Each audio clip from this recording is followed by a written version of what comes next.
Hi friends, welcome back to my channel.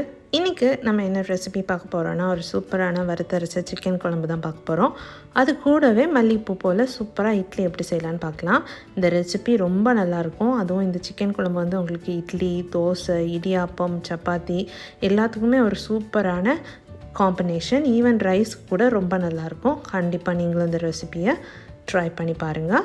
அதுக்கு முன்னாடி என் சேனலை யாரும் சப்ஸ்கிரைப் பண்ணலைன்னா கைண்ட்லி சப்ஸ்கிரைப் பண்ணிக்கோங்க. அப்படியே பக்கத்தில் இருக்க பெல் ஐக்கானையும் டர்ன் ஆன் பண்ணிக்கோங்க. அப்போ தான் நான் போடுற வீடியோஸ் எல்லாம் உங்களுக்கு உடனுக்குடன் வரும். இப்போ வாங்க இந்த சூப்பரான வறுத்தரைச்ச சிக்கன் கறி அண்ட் இட்லி எப்படி செய்யலான்னு பார்க்கலாம். ஃபஸ்ட் வந்து மசாலா எல்லாத்தையும் வறுத்துக்கலாம். அதுக்கு ஃபஸ்ட் வந்து 4 காஞ்ச மிளகாவை கொஞ்சமாக எண்ணெய் ஊற்றி நல்லா ரோஸ்ட் பண்ணி எடுத்துக்கோங்க.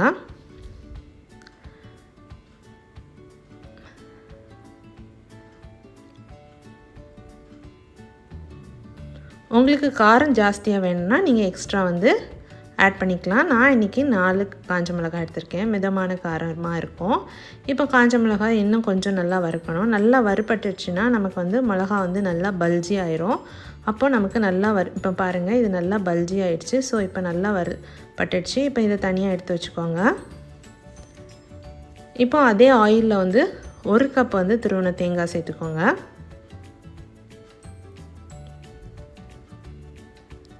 சேர்த்து அதையும் நல்லா வதக்கிக்கோங்க. தேங்காய் வந்து ஒரு நல்ல கோல்டன் ப்ரௌன் வரணும். அது வரைக்கு நல்லா வறுத்துக்கோங்க.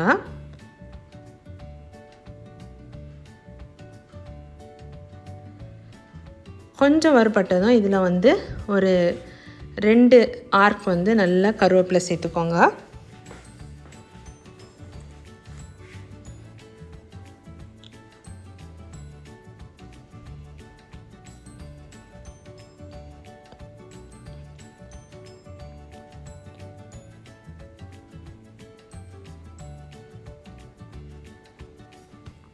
இப்போ ஓரளவு தேங்காய் நல்லா வறுபட்டதும்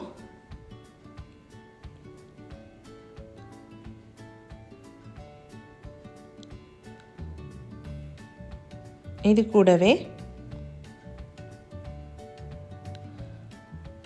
1/4 டீஸ்பூன் வந்து முழு பெப்பர் சேர்த்துக்கோங்க. 1 டீஸ்பூன் ஜீரகம் சேர்த்துக்கோங்க. சேர்த்து எல்லாத்தையும் நல்லா வறுத்துக்கோங்க. இப்போ பார்த்திங்கன்னா நம்மளோட தேங்காய் வந்து நல்லா ப்ரௌன் கலர் ஆயிடுச்சு. இப்போ இது கூட ஒரு பீஸ் வந்து பட்டை சேர்த்துக்கோங்க. 1 ஏலக்காய், 2 கிராம்பு, இவ்வளவும் சேர்த்து அது கூடவே கொஞ்சம் பெருஞ்சீரகமும் சேர்த்துக்கோங்க. ஒரு 1/4 டீஸ்பூன் சேர்த்து எல்லாத்தையும் நல்லா வதக்கிட்டு அதை எடுத்து வச்சுக்கோங்க.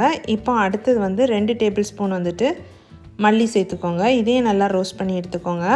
மல்லி வந்து நல்லா ப்ரௌன் கலர் ஆகிற அளவுக்கு நல்லா வறுத்து எடுத்துக்கோங்க.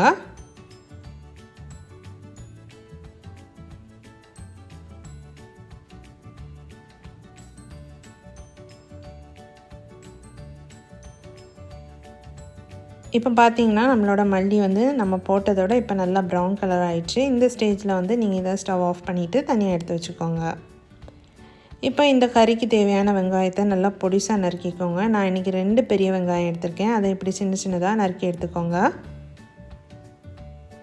சின்ன வெங்காயம் போட்டு செஞ்சால் கூட இது ரொம்ப டேஸ்ட்டாக இருக்கும். நான் இன்றைக்கி இதில் வந்து பெரிய வெங்காயம் தான் எடுத்திருக்கேன். இப்படி எல்லா வெங்காயத்தையும் பொடிசாக நறுக்கி எடுத்துக்கோங்க. 2 வெங்காயத்தையும் அதே மாதிரி 2 தக்காளியையும் பொடிசாக நறுக்கி எடுத்துக்கோங்க. இப்போ நம்ம வறுத்து வச்ச மல்லியும் காஞ்ச மிளகாவையும் ஃபஸ்ட்டு தண்ணி எதுவும் ஊற்றாமல் மிக்சியில் நல்லா அரைச்சி எடுத்துக்கோங்க. அது கூடவே 1/4 டீஸ்பூன் வந்து மஞ்சள்தூள் சேர்த்துக்கோங்க. நம்ம வறுத்து வச்ச தேங்காவையும் அது கூட சேர்த்துக்கோங்க. சேர்த்துட்டு கொஞ்சமாக தண்ணி ஊற்றி மிக்சியில் நல்லா அரைச்சி எடுத்துக்கோங்க.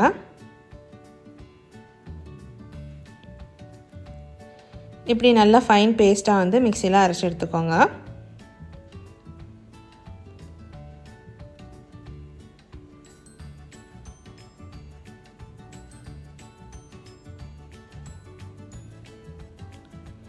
இப்போ ஸ்டவ்வில் ஒரு குக்கர் வச்சுக்கோங்க. குக்கர் சூடானதும் அதில் 2 டேபிள் ஸ்பூன் வந்து ஆயில் ஆட் பண்ணிக்கோங்க. எண்ணெய் காஞ்சதும் 1/4 டீஸ்பூன் வந்து கடுகு சேர்த்துக்கோங்க.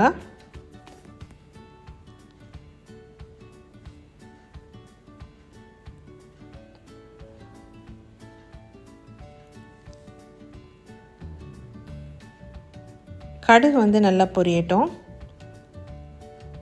கடுகு பொரிஞ்சதும் 1 டீஸ்பூன் வந்து இஞ்சி பூண்டு விழுது சேர்த்துக்கோங்க.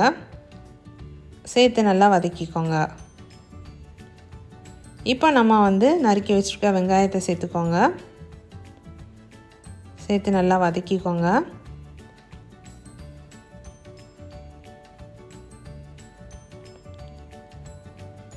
அது கூடவே கொஞ்சமாக உப்பு சேர்த்துக்கோங்க. அப்படின்னா வெங்காயம் வந்து சீக்கிரமாக வதங்கிடும். ஸோ கொஞ்சமாக உப்பு சேர்த்துக்கோங்க. சேர்த்து நல்லா வதக்கிக்கோங்க. இதில் புதினா இலை சேர்த்துக்கோங்க. அது ஒரு நல்ல ஃப்ளேவர் கொடுக்கும். ஸோ புதினா இலைகள் வந்துட்டு கொஞ்சம் சேர்த்துக்கோங்க. சேர்த்து எல்லாத்தையும் நல்லா வதக்கிக்கோங்க. வெங்காயம் நல்லா வதங்குற அளவுக்கு வதக்கி எடுத்துக்கோங்க.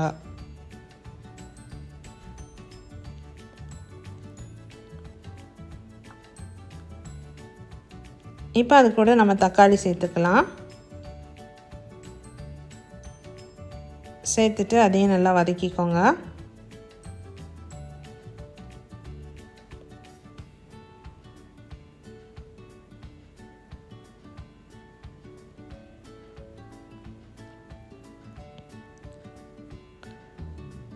எல்லாம் நல்லா வதங்கினதும் இப்போ நான் வந்து 1/2 கிலோ சிக்கன் வந்து நல்லா க்ளீன் பண்ணி எடுத்து வச்சுருக்கேன். அதை ஆட் பண்ணிக்கிறேன்.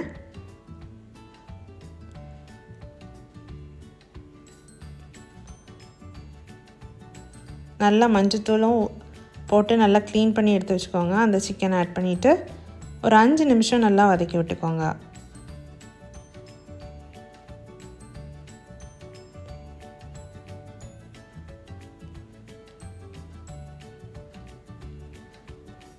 இப்போ நம்ம இதில் அரைச்சி வச்ச மசாலாவை ஆட் பண்ணிக்கலாம்.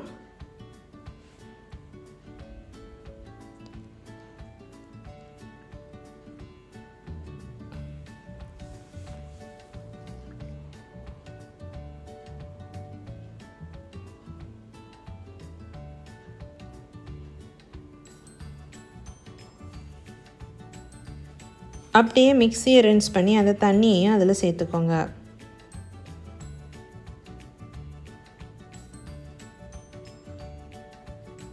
சேர்த்து எல்லாத்தையும் நல்லா மிக்ஸ் பண்ணி விட்டுருங்க.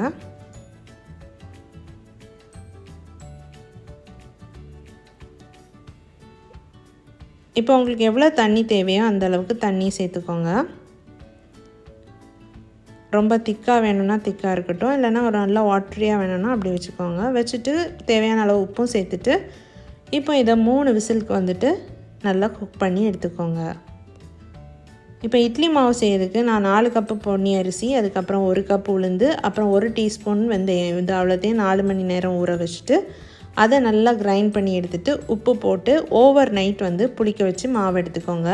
இந்த கரெக்டாக இந்த ரேஷியோவில் போட்டிங்கன்னா உங்களுக்கு சூப்பரான இட்லி வரும். அடுத்த நாள் பார்த்திங்கன்னா காலையில் நம்ம மாவு ரெடி. இந்த மாதிரி கொஞ்சம் திக்காக இருக்கணும் இட்லிக்கு, அப்போ தான் நல்லாயிருக்கும். இப்போ பார்த்திங்கன்னா நம்ம மாவு நல்லா புளிச்சு ரெடி ஆயிடுச்சு. இப்போ நம்ம இதில் வந்து இட்லி சுட்டு எடுத்துக்கலாம். இதே ரேஷியோ ஃபாலோ பண்ணுங்கள், அப்போ உங்களுக்கு சூப்பரான இட்லி கிடைக்கும். இப்போ இட்லி தட்டில் ஒரு சின்ன துணி போட்டுக்கோங்க. அது மேலே வந்துட்டு நம்ம இப்போ மாவு ஊற்றிடலாம். நீங்கள் இப்படி துணி போட்டு இட்லி அவிச்சிங்கன்னா உங்களுக்கு எடுக்கிற டைம் ஈஸியாக இருக்கும். லைட்டாக தண்ணி தெளிச்சுட்டு ஈஸியாக எடுத்துடலாம். அந்த ஷேப்பும் நமக்கு மாறாது. இப்போ இட்லி பாத்திரத்தில் தண்ணி நல்லா கொதிச்சதும் நம்ம இட்லியை வச்சு மூடி போட்டு வேக வச்சு எடுத்துடலாம். இப்போ நம்மளோட வறுத்தரைச்ச சிக்கன் குழம்பு ரெடி ஆயிடுச்சு. ஃபைனலாக இதில் கொஞ்சமாக கொத்தமல்லி சேர்த்து வச்சுக்கோங்க, இறக்கி வச்சுக்கோங்க. சூப்பரான வறுத்தரைச்ச சிக்கன் குழம்பு ரெடி. அது கூடவே சுட சுட சூப்பரான மல்லிகைப்பூ இட்லியும் ரெடி. கண்டிப்பாக நீங்களும் இந்த ரெசிபியை ட்ரை பண்ணி பாருங்கள். ரொம்ப நல்லாயிருக்கும். இட்லி, தோசை, அப்புறம் சப்பாத்தி எதுக்கு வேணாலும் இதை ட்ரை பண்ணி பாருங்கள். ரொம்ப நல்லாயிருக்கும். கண்டிப்பாக உங்கள் எல்லாருக்கும் இந்த ரெசிபி பிடிக்கும். என் ரெசிபி உங்களுக்கு பிடிச்சிருந்துச்சுன்னா மறக்காமல் என் சேனலை சப்ஸ்கிரைப் பண்ணுங்கள், லைக் பண்ணுங்கள், ஷேர் பண்ணுங்கள். தேங்க்யூ.